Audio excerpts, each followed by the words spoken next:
Today, I would like to talk about the unknown and the effect it has in our lives. We feel that it is our enemy and not our friend. Our current understanding of the unknown is that it represents danger and uncertainty and that it's better to stick with the known.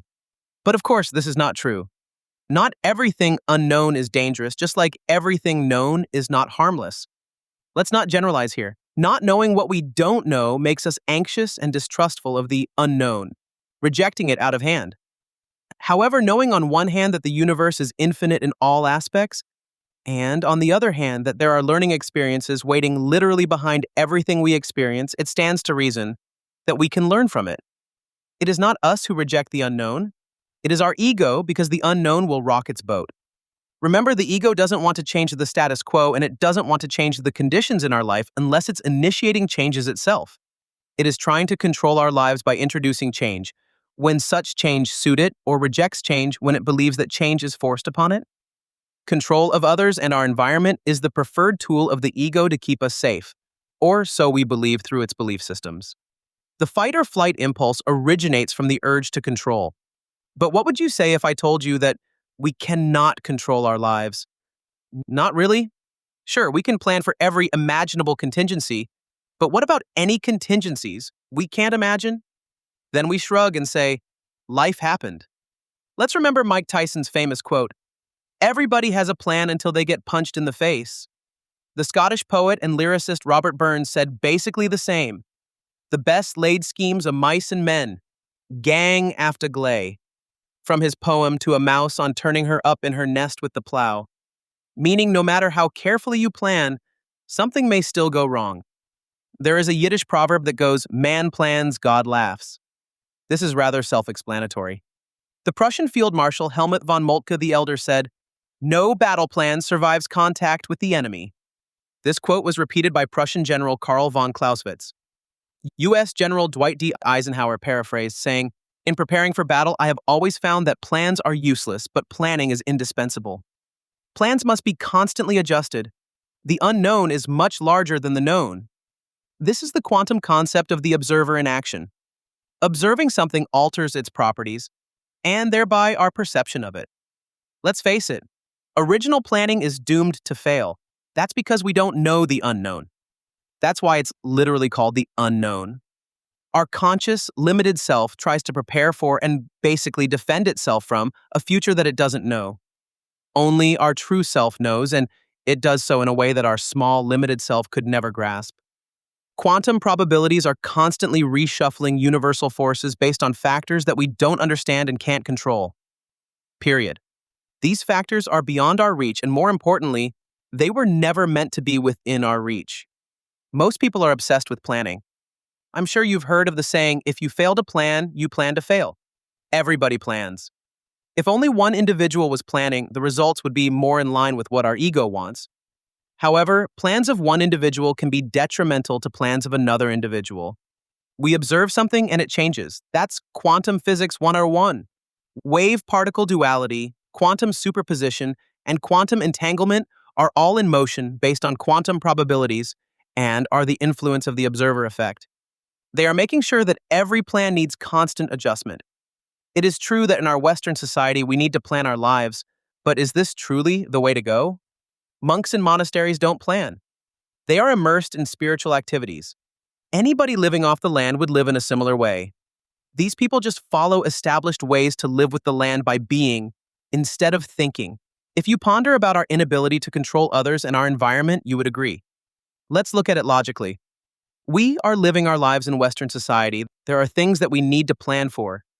Food, shelter, amenities for life, they all need to be taken care of. We need to work to pay for all the above. We believe that work will generate an income that will help us pay the cost of living. In other words, we are paying dearly for our existence. You might think, hold on, why are we paying for our existence? We are not paying for our existence, and you would be right.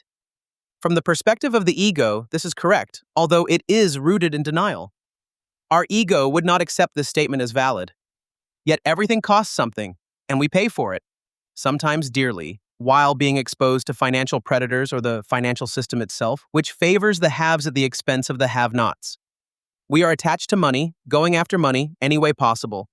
believing that holding it in our possession will enable us to live better by spending it to exert control over others and our environment.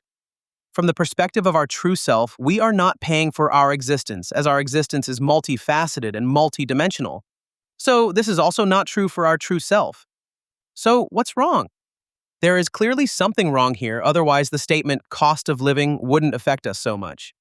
The problem is not so much about money itself, although it is indeed the root of all evil from a higher perspective. The problem is embedded within the structure of Western society, where everything is tied to a way of life that requires us to earn an income to stay on the hamster wheel of the ego's need to survive. Our dog-eat-dog society is all about hustling.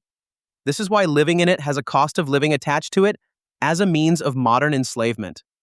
The more advanced the Western country is that we're living in, the higher the cost of living typically. Exactly, this is what makes the ego think about the future and anything unknown that might threaten our lives and our survival. Due to the linear nature of time and 3D consciousness density, we cannot perceive the future the same way we perceive the past. Over time, we have equated the concept of the unknown with uncertainty and danger, unaware that from the perspective of the true self that the unknown contains only learning experiences. It is the limited worldview of the ego that we trust, which keeps us from experiencing more learning experiences, making our consciousness evolution slow and cumbersome. If we had a sense of adventure like Indiana Jones, for example, we would be thriving in the face of danger, both literally and metaphorically. We would be experiencing life both faster and deeper than ever, making the duration of our learning experience on Earth as short as possible. That would typically not affect the duration of incarnations, as they are tied to experiencing life's themes. However, living life on the edge would enhance the accumulation of life experiences and diminish the resistance with which these life experiences would be assimilated by the soul in any incarnation. We would ride the wave of the unknown instead of fearing it. If we embraced the unknown as a friend, then it would diminish traumatic shock and awe experiences to the degree we surrendered to the unknown, because we would learn gracefully.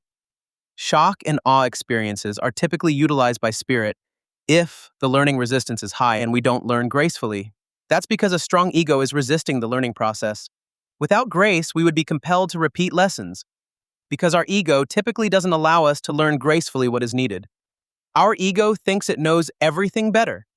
Every repeated lesson that's not assimilated by the soul increases the intensity of the next relevant life experiences dynamically until the penny finally drops and we get it through shock and awe.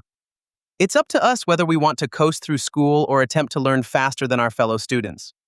If we coast through school, our learning experience will be slow and dull, perpetuating our oblivion to the wonders of life and the universe. However, if we choose the proverbial red pill instead of the blue one and resolve to learn faster, embracing the unknown and riding its wave, then our lives will be rich and rewarding. Choosing the red pill would announce to the universe our will to surrender to it, instead of to control it. By working with the universe to ride the wave of the unknown, we deliberately refrain from constantly interfering in the work of our true self by making constant adjustments to plans that are a mere approximation to the plan of our true self. But at this point, you might remember me mention our true self earlier. What does all this have to do with our true self? It is simple. Believe it or not, dealing with the unknown is deeply interwoven with finding aspects of your true self. That's one of the reasons the School of Life exists. The more aspects of our true self we discover, the more we can relate to the unknown changes. We relate to our conscious self through the known and to our true self through the unknown. If we embrace the unknown, then, by definition, we will discover more about our true self as we ride the wave of the unknown, and in the process classify aspects of our unknown self as known. The process of know thyself depends on our interactions with reality itself.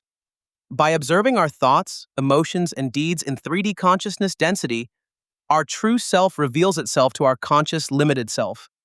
Now, I hope you understand that planning in 3D is something that keeps us slave to 3D consciousness density without allowing our limited selves to grow beyond 3D and into 4D as our true selves. Unbelievable, but nevertheless true.